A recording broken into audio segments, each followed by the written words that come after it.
Here's a really common question that I get. My name is Salvador Briggman, and on this channel we talk about crowdfunding, specifically going into Kickstarter, Indiegogo, GoFundMe. I've been doing a lot of charity related videos today, recently, also because of this whole coronavirus mess. But I also think there's a lack of good material out there on YouTube from relatable people and millennials like myself, showing you exactly how to raise money using crowdfunding. So in today's video, I want to answer the question, can you raise money without promoting your GoFundMe campaign to your friends and family? Can you raise money without talking about your campaign to those people who know you? Is that a possibility? I'm answering that question in today's video.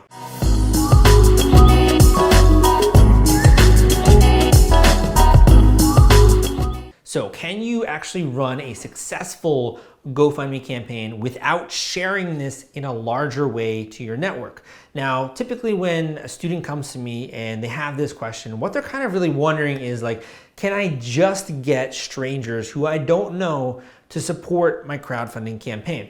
Now, the first thing I say is typically the way that crowdfunding works is strangers will become interested in your campaign because they already see some signals of social proof related to your work. And by that I mean, they already see some funding coming in, they already see people are donating, they see some credibility indicators, and because of that, they're willing to invest their time watching your video, or they're willing to take the time to read through your campaign text, or to look at the image and to get a sense of what it is you're trying to raise money for. We live in a very attention-starved culture where so many things are trying to get our attention. It's very difficult to maintain someone's attention, let alone to sell a product, as it is to get them to give you money and to donate to a crowdfunding campaign. So the first thing is that it just makes your life tremendously harder when it comes to personal crowdfunding. And here's why. When someone comes to your campaign and they see $0 pledged, they don't want to be the first one to give money. No one wants to be the first one to be at a party, to be the supporter of a charity, to buy a product, or to be the first customer of a business. It's really rare where someone actually is excited about that. It's just kind of human nature, to be honest. So typically, if someone comes to a crowdfunding campaign page and they see there is $0 pledged, they're not going to take the time to actually watch your video, or they're not going to take the time to read through your campaign. And they're also, honestly, there are so many other campaigns out there that are in the same situation, right? There's so many other campaigns that are vying for their attention. Why should they pay attention to yours? Why should you even take the mental energy to read the text that you have put together? So it's not impossible, but it certainly makes it much more difficult when you don't have your friends and family that are sort of seeding or priming the pump.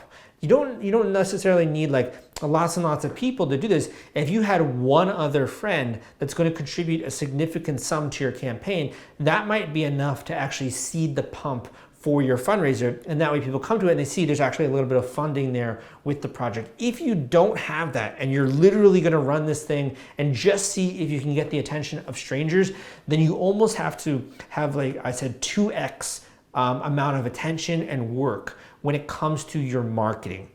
The marketing is what's going to determine whether or not people pay attention. That's all that marketing is. When it comes to Facebook, think about all of the advertisements that you see as you're scrolling down your feed. Think about Instagram, all the ads that you're seeing as you're scrolling down the feed. The number one thing they're trying to do is get your attention. So you have to get people's attention first in order to then generate any kind of interest. Once they have their attention, then they're going to read through your campaign and they might become a little bit interested in supporting your project. Once they become interested, then they're going to start to think, is my money actually going to be worth it? Like, am I going to have a tangible effect in the world if I give money to this project? So they're going to start to ask themselves, like, what is he raising money for? What is this actually going to go towards? Am I going to make an impact in their lives? How can I tell that? Is this credible? They're going to have all of these different questions that are running through their head. And that's really when you can begin to make a sale, and when you can begin to get a complete stranger to support your crowdfunding campaign. Sort of the problem, if you will, that you gotta solve is, how are you getting attention for your specific ask or what it is you're doing with GoFundMe, and how do you start to pique their interest in a meaningful way. Now, there are lots of ways in which you can do that, and I have another video on how to promote your GoFundMe campaign. I have a lot of other content when it comes to personal crowdfunding. I've written a book that's available on Amazon strictly just about personal crowdfunding. So there's a lot that can go into this, the nuts and bolts, if you will, of running one of these campaigns. But if I was to give just a shortcut, the most important thing that people need to feel before they give money online is, number one, they need to feel a sense of empathy with whoever it is that they're going to support. By empathy, I mean, empathy is a little bit different than sympathy. These words are kind of used interchangeably, but they're a little bit different. So sympathy happens in your head. It's intellectual. When your friend says something like they got an F on a test, or they had a performance review at work and it didn't go so well, or your friend tells you maybe they got laid off, right? Intellectually, you know that's a difficult thing to go through. And maybe you've never gone through that yourself, but you know intellectually it's a difficult thing, and you feel sympathy for that individual, right? You say, man, that really sucks. I can understand why that would be so hard for you. There's a lot of like logic that goes behind sympathy. It's really just saying like, I recognize your problem. I recognize the difficulties and the hardships that you're going through. Empathy is a bit different because empathy is more emotionally based. While sympathy happens in your head, empathy happens in your heart. And what you begin to actually, I would say the difference is that you actually visibly feel emotions for your friend.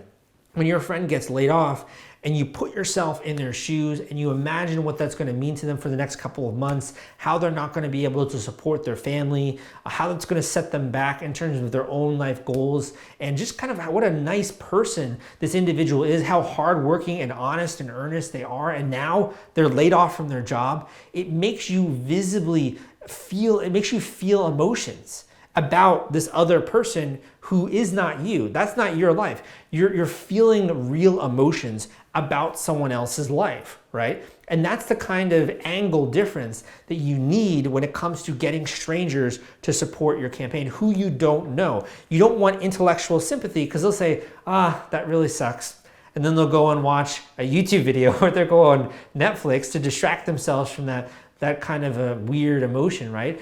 But if they actually feel empathy for you, if they see themselves in you, they relate with your story, then they're going to be more willing to be like, wow, I'm going to actually, this is a really great guy. Like, I'm going to actually throw him like $20. You know, I think this is actually going to help him. I don't mind. Like, I feel better giving money than not. I value that feeling of doing something good for someone else instead of the actual just money being in my pocket. That decision is made when someone feels empathy for you and they feel a sense of distress about the situation that you're in. Now, this feeling is replicated in our own culture. And I just kind of want to quickly get into this. It's a little bit more philosophical in nature, but I think it's actually very important.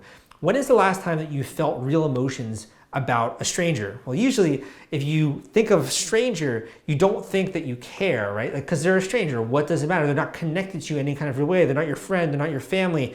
They're not part of a local group of yours. You don't share any kind of common experiences. But when you see a movie, you feel real emotions. You feel for the stranger. You cry because of something that happened on a movie screen when you know that person on the movie screen is an actor. When you know this event is part of a script that was pre-written. It's all fake, and yet you feel real emotions when you're watching that movie. Why is that? It's because it's embedded in a story. The secret here is the only way you're going to get strangers to support your GoFundMe campaign and not promoting it to your friends and family is if you become a master storyteller and you level up your marketing significantly. I would say almost like a professional level where you're using storytelling, you're getting people's attention, you're converting that attention into interest, and you're getting them to care. You're really getting them to care. That's the only way in which you would get someone who doesn't know you, doesn't like you necessarily, doesn't even trust you, to go from there to being bought in, to wanting to help you, to trusting you, believing you're credible, and actually giving money to your GoFundMe campaign. So I talk a bit about this in my book, Crowdfunding Personal Expenses, which is available on Amazon and Audible. I also go into this in my free course which you can check out down below. I'll link that up in the description, which will show you how to launch one of these GoFundMe campaigns and some of the secrets that go into that. But I hope you found this video to be helpful. Give me a thumbs up if you did. Other people that know this is worth their time to watch and to listen to, come subscribe if you want more content like this. My name is Sal, and I'll see you next time.